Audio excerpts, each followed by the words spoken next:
Amnesty International claims new anti-terror laws are driving Europe into a dangerous state of having permanent and restrictive security measures.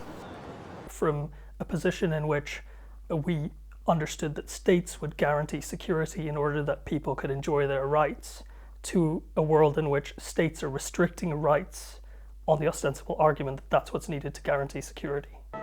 Europe is reeling after a series of terror attacks in the past 2 years. The November 2015 mass shootings and bombings in Paris prompted France to declare a state of emergency. It enables the state to close down demonstrations, impose curfews, put suspects under house arrest and conduct searches without a warrant. Prime Minister Bernard Cazeneuve announced 2 months ago the state of emergency would be extended for a 5th time, saying it is absolutely necessary to ensure the highest level of protection for French citizens.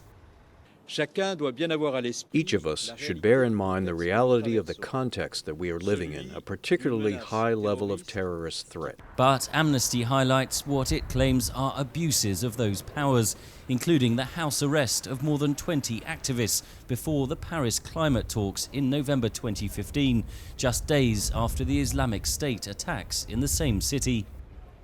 France it's founded on a culture and a history of people taking to the streets and protesting in order to have change. And it seems particularly ironic that in the state of emergency, some of those underlying principles are thrown out the window.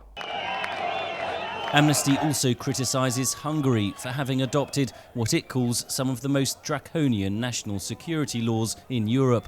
In September 2015, a group of migrants broke through a border gate after throwing rocks at police. One of them, Ahmed Hamed, a Syrian national with Cypriot residency, who had come to help his elderly parents on the journey, was arrested and sentenced to 10 years in jail on a charge of terrorism. Now that defies any common sense understanding of an act of terrorism. Speaking before the sentencing in November, Hungary's Prime Minister Viktor Orbán said the government is simply enforcing existing laws. Hungary will do everything to prevent anyone from entering and staying in the country illegally, violating Hungarian laws. Amnesty's report comes as the European Union is poised to adopt a new directive to standardise counter-terrorism laws, which the bloc claims is vital to tackle the threat the continent faces. Henry Ridgwell for VOA News, London.